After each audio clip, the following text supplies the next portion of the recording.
नमस्कार, मेरा नाम है चुनचुन और आप देख रहे हैं झारखंडी हिंदी न्यूज। तो चलिए जानते हैं आज की सभी छोटी बड़ी महत्वपूर्ण खबरों को। इससे पहले आप हमारे चैनल पर नए हैं तो कृपया करके सब्सक्राइब जरूर करें और लाइक करना ना भूलें। आज की पहली और बड़ी खबर की बात करें तो झारखंड में 5 अगस्त को तख्ता पलट की थी तैयारी। चौदह विधायक लगा चुके गुवाहाटी का चक्कर। झारखंड में कांग्रेस का भविष्य संकट में। झारखंड में इस समय कांग्रेस सबसे बुरे दौर से गुजर रही है। कुल 18 विधायकों वाली कांग्रेस पार्टी के 14 विधायक ऐसे हैं जो पाला बदलने की तैयारी में थे। ऐसे में हेमंत सोरेन सरकार के लिए खतरे की भी घंटी बताई जा रही है। अगर कांग्रेस के 3 विधायक बंगाल के हावड़ा में गिरफ्तार नहीं होते तो 5 अगस्त को झारखंड में सत्ता परिवर्तन पटकथा लिखी जा चुकी थी। यह विधायक असम के गुवाहाटी में सौदेबाजी कर रहे थे। वहीं से झारखंड में नई सरकार की पटकथा लिखी जा रही थी। विधायकों के पकड़े जाने के बाद अब ऑपरेशन झारखंड पर विराम लग गया है, लेकिन यह अस्थायी विराम नहीं है। हर दिन जिस तरह से नए नए खुलासे हो रहे हैं उससे यह तय माना जा रहा है कि कांग्रेस में बड़ी टूट हो सकती है। यह टूट हेमंत सोरेन सरकार का भविष्य तय करेगी। नई जानकारी के मुताबिक पश्चिम बंगाल के हावड़ा में कांग्रेस के 3 विधायकों के 49 लाख नकद के साथ पकड़े जाने के बाद अब पार्टी उन विधायकों का हिसाब किताब जुटाने में लग गई है जो किसी न किसी बहाने से गुवाहाटी का चक्कर लगाया करते थे। इसमें से कई विधायक दांत और आंख दर्द का इलाज कराने के नाम पर नई दिल्ली गए, फिर वहां से गुवाहाटी का चक्कर लगा आए। कांग्रेस अलकमान सोनिया गांधी तक ऐसे सभी विधायकों के नाम की सूची पहुँच गई है।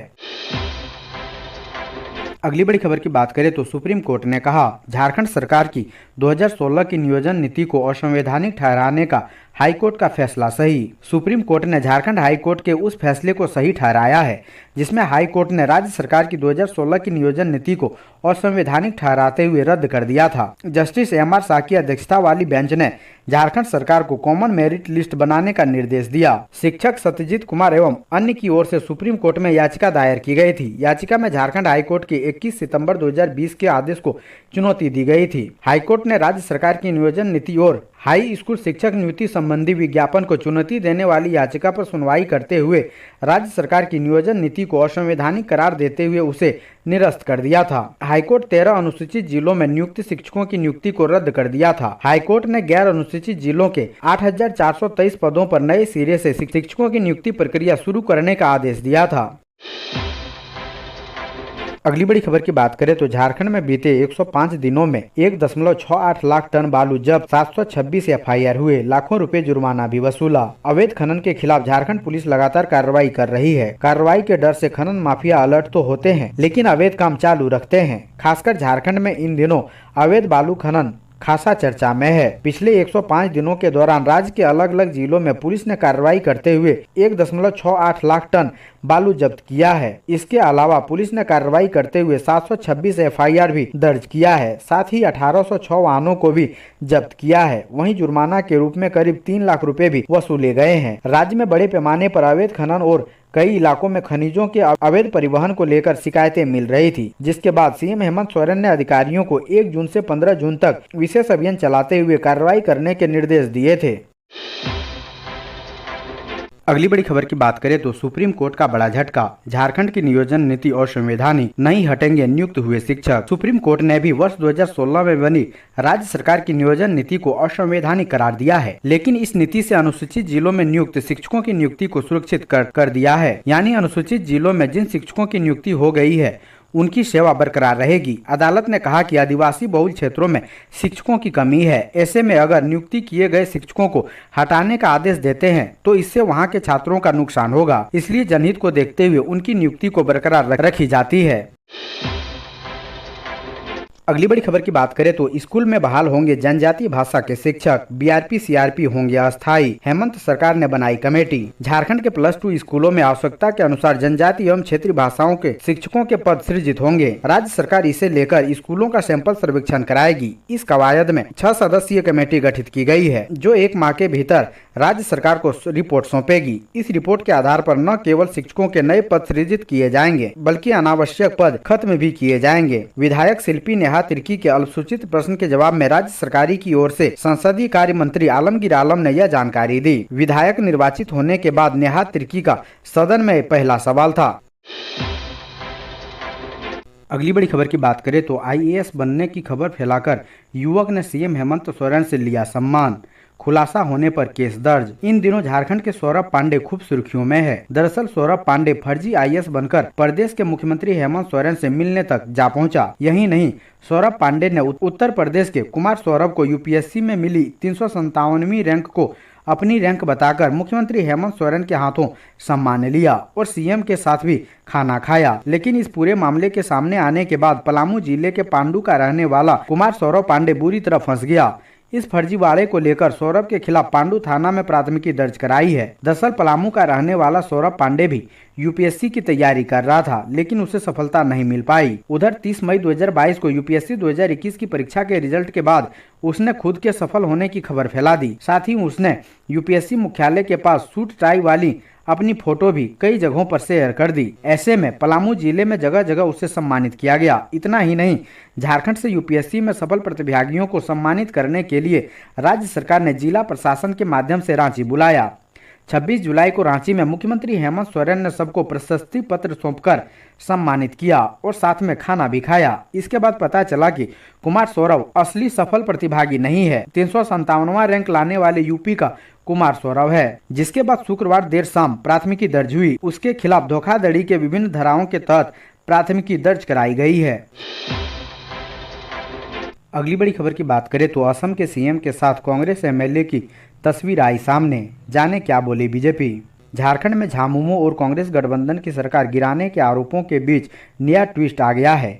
राज्य के बेरमो विधानसभा सीट से जिस कांग्रेस विधायक ने भाजपा पर झारखंड सरकार को गिराने का आरोप लगाया था, उनकी एक तस्वीर सोशल मीडिया पर वायरल हो रही है। तस्वीर में बेरमो विधायक जयमंगल सिंह, असम के मुख्यमंत्री हिमंत बिस्वा शर्मा और केंद्रीय कोयला मंत्री प्रहलाद जोशी के साथ दिख रहे हैं। इस तस्वीर को असम भाजपा के एक विधायक ने अपने ट्विटर हैंडल पर पोस्ट किया है। तस्वीरों के जरिए भाजपा ने कांग्रेस के उन आरोपों पर पलटवार भी किया है जिसमें दावा किया गया है कि असम के मुख्यमंत्री हिमंत बिस्वा शर्मा झारखंड में झामुमो कांग्रेस गठबंधन सरकार को गिराने का प्रयास कर रहे हैं। दरअसल झारखंड कांग्रेस विधायक कुमार जयमंगल ने एक पत्र लिखकर आरोप लगाया था कि पश्चिम बंगाल में गिरफ्तार किए गए उनके 3 सहयोगियों ने हाल ही में उन्हें गुवाहाटी में असम के मुख्यमंत्री से मिलवाने के लिए कहा था। उन्होंने दावा किया कि उनके तीनों साथियों ने ऑफर दिया था कि झारखंड में झामुमो कांग्रेस सरकार को गिराने के लिए उन्हें मंत्री पद और भारी नकदी दी जाएगी। अगली बड़ी खबर की बात करें तो रघुवर दास ने कहा, छत्तीसगढ़ के तर्ज पर झारखंड के स्काउट गार्ड को मिले अंक और वर्दी। सूबे के पूर्व मुख्यमंत्री रघुवर दास ने कहा कि छत्तीसगढ़ के तर्ज पर झारखंड के स्काउट और गाइड को भी सुविधा मिलनी चाहिए। कक्षा 10 और 12 में जिस तरह से बोनस अंक मिलता है और स्काउट गाइड की राज्य सरकार की ओर से वर्दी दी जाती है, उसी तरह झारखंड में भी वर्तमान सरकार को इस तरह की सुविधाएं मिलनी चाहिए। पूर्व मुख्यमंत्री रघुवर दास विश्व स्कार्फ दिवस के अवसर पर बोल रहे थे। इस दौरान भारत स्काउट और गाइड जिला संस्थान रामगढ़ के जिला मुख्य आयुक्त राजीव जसवाल के नेतृत्व में जिला संगठन आयुक्त सूरज कुमार ने पूर्व मुख्यमंत्री रघुवर दास को स्कार्फ पहनाकर स्कार्फ दिवस मनाया। साथ ही भारत स्काउट और गाइड झारखंड राज्य के सभापति अमर कुमार बावरी और जिला पुलिस अधीक्षक पीयूष पांडे को भी जिला संगठन आयुक्त सूरज कुमार के द्वारा स्कार्फ प्रदान किया गया। अगली बड़ी खबर की बात करें तो झारखंड के राज्यपाल रमेश बैस का 74वां जन्मदिन। मुख्यमंत्री हेमंत सोरेन ने दी बधाई। मुख्यमंत्री हेमंत सोरेन ने झारखंड के राज्यपाल रमेश बैस को जन्मदिन की बधाई दी है। इस अवसर पर मुख्यमंत्री हेमंत सोरेन समेत कई नेता और मंत्रियों ने उन्हें जन्मदिन की शुभकामनाएं दी है। रमेश बैस एक सफल भारतीय राजनीतिज्ञ हैं। वर्तमान में वे झारखंड के 10वें राज्यपाल हैं और अपना 74वां दिवस मना रहे हैं। राज्यपाल रमेश बैस का जन्म छत्तीसगढ़ के रायपुर जिले में 2 अगस्त 1948 को खोमलाल बैस के यहाँ हुआ था। उन्होंने अपनी उच्च माध्यमिक शिक्षा BSc भोपाल से पूरी की। 23 मई 1969 को उन्होंने रामाबाई बैस से शादी की। इनका एक बेटा और 2 बेटियां हैं। बैस पेशे से किसान हैं। अगली बड़ी खबर की बात करें तो झारखंड सरकार का बड़ा फैसला, शिक्षा सेवा के 50 पदाधिकारियों का तबादला। झारखंड सरकार ने राज्य शिक्षा सेवा के 50 पदाधिकारियों का स्थानांतरण किया है। कई जिले के शिक्षा पदाधिकारी तथा जिला शिक्षा अधीक्षक बदले गए हैं। साहिबगंज में स्कूलों के नाम बदले जाने व शुक्रवार को अवकाश मामले में लापरवाह पाए गए अभय शंकर को स्थानांतरित करते हुए प्राथमिक शिक्षा निदेशालय में उप निदेशक के पद पर पदस्थापित किया गया है। वहीं जिला शिक्षा अधीक्षक के पद पर कार्यरत महेंद्र पांडे को स्थानांतरित करते हुए उसी जिला में जिला शिक्षा पदाधिकारी बना दिया गया है। बता दें कि इनके विरुद्ध कई शिकायतें थी।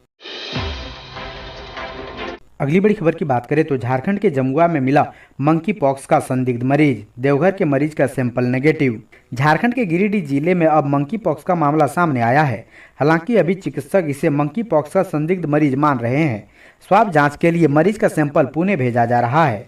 22 वर्षीय उक्त युवक गिरिडीह के जमुआ बाजार का रहने वाला है। तबीयत खराब होने पर उसे इलाज के लिए जमुआ स्वास्थ्य केंद्र लाया गया था। इस संबंध में जमुआ के प्रभारी चिकित्सा पदाधिकारी डॉक्टर राजेश दुबे ने बताया कि युवक में मंकी पॉक्स के लक्षण तो मिले हैं, लेकिन अभी वह इसकी पुष्टि नहीं कर सकते हैं। जांच के बाद ही यह स्पष्ट हो पाएगा। इधर झारखंड के ही देवघर में एक व्यक्ति को लक्षणों के आधार पर मंकी पॉक्स से संक्रमित माना जा रहा था।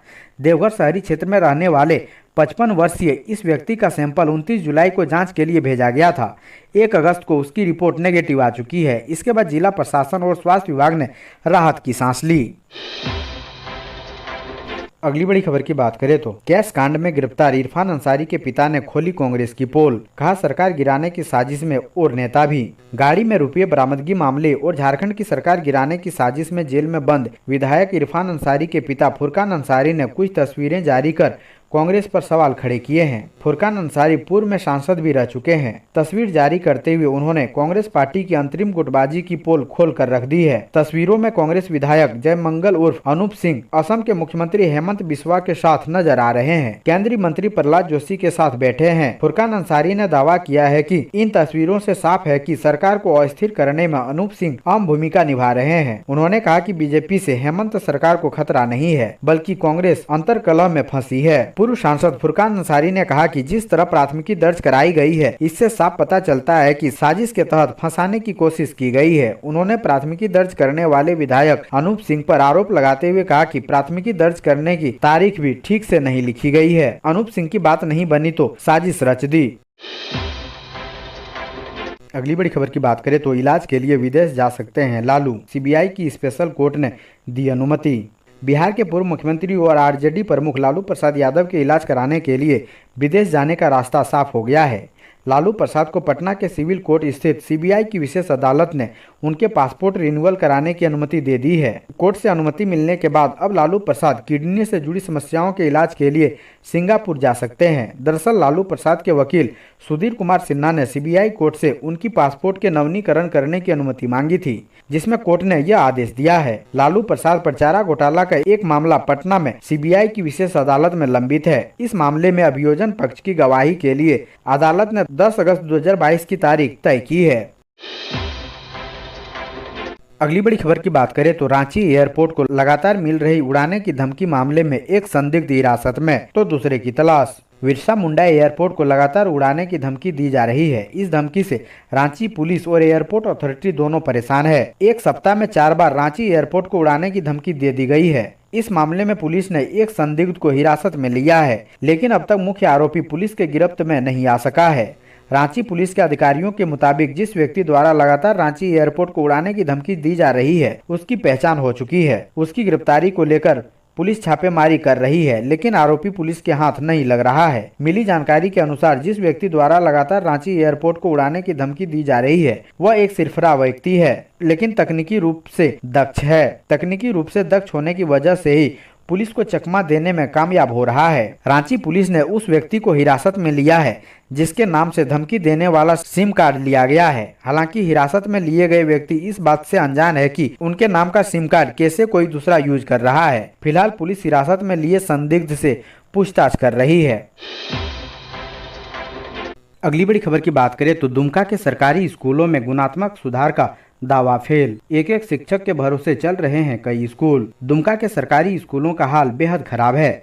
एक और प्रशासन और सरकार गुणात्मक सुधार शिक्षा की बात तो करती है, लेकिन शिक्षकों की कमी पर ध्यान नहीं देती। इसका ताजा उदाहरण मसलिया के तिलाबाद मध्य विद्यालय दुमदुमी में देखा जा सकता है। तिलाबाद स्कूल में 165 छात्र छात्रा एवं दुमदुमी मध्य विद्यालय में 166 विद्यार्थी में महज एक शिक्षक की तैनाती है। प्रधानाध्यापक का जिम्मेदारी भी उसी शिक्षक पर है। प्रखंड व जिला की बैठक हो या प्रशिक्षण में विद्यालय के बच्चे भगवान भरोसे पढ़ाई होती है। दुर्गम विद्यालयों में जहां अध्यापक की भारी कमी देखने को मिलता है, वहीं सुगम क्षेत्र में जरूरत से अधिक अध्यापक की तैनाती रहती है। सरकार द्वारा तय मानकों की खुली अनदेखी और नौनिहालों के भविष्य से खिलवाड़ हो रहा है। बावजूद इसके शासन प्रशासन से कोई सकारात्मक पहल देखने को नहीं मिली है। विद्यालय में एक ही अध्यापक होने के कारण बच्चों का भविष्य अंधकारमय हो गया है। अगली बड़ी खबर की बात करें तो शिक्षा मंत्री को निमोनिया की दवा देते ही स्वास्थ्य में सुधार, एक सप्ताह में छुट्टी मिलने की उम्मीद। चेन्नई के एमजीएम हॉस्पिटल में भर्ती शिक्षा मंत्री जगन्नाथ महतो की स्थिति में सुधार हुआ है। वायरल निमोनिया की दवा शुरू होते ही सांस लेने की समस्या और ऑक्सीजन सैचुरेशन की स्थिति ठीक हुई है। इलाज कर रहे फेफड़ा ट्रांसप्लांट विशेषज्ञ डॉक्टर अपार जिंदल ने बताया कि चेन्नई आने के बाद उनके स्वास्थ्य की पूरी जांच की गई और रिव्यू किया गया। जांच में स्पष्ट हो गया है कि वायरल निमोनिया की समस्या है जो माइल्ड है। ऐसे में ज्यादा चिंता की बात नहीं है। कृत्रिम ऑक्सीजन की जरूरत नहीं है। एक सप्ताह बाद दोबारा उनके स्वास्थ्य का रिव्यू किया जाएगा, जिसके बाद अस्पताल से छुट्टी कर दी जाएगी। मालूम हो कि शिक्षा मंत्री जगन्नाथ महतो की तबीयत सोमवार को झारखंड विधानसभा के मानसून सत्र के दौरान अचानक खराब हो गई थी। घबराहट और बेचैनी के बाद नजदीक के अस्पताल एचईसी पारस हॉस्पिटल में ले जाया गया था। वहां प्रारंभिक जांच में ऑक्सीजन का स्तर नीचे पाया गया। इसके बाद उनको कृत्रिम ऑक्सीजन पर रखा गया। सीटी स्कैन सहित खून की जाँच की गई। इसके बाद उनको आईसीयू में शिफ्ट किया गया। एमजीएम चेन्नई के डॉक्टरों से संपर्क किया गया, जिसके बाद वहां के डॉक्टरों के परामर्श पर रात 9:10 पर एयर एम्बुलेंस से चेन्नई एयरलिफ्ट किया गया।